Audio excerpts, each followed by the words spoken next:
27কে এমন দুটি অংশে ভাগ করো যার একটি অংশ অপরটির 35% হয়, তবে সংখ্যা দুটি কত?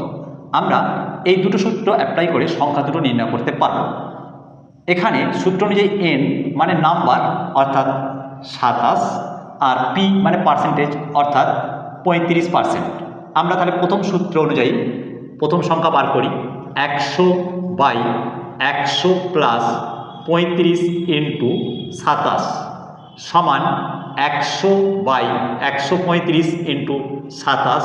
27 আর 135 কাটলে হয় 5, 5 5 20 100। তাহলে প্রথম সংখ্যা 20।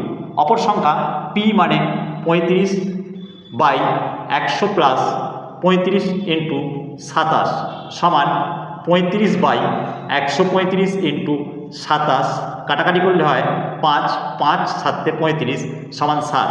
তাহলে একটা সংখ্যা 20, অপরটা 7।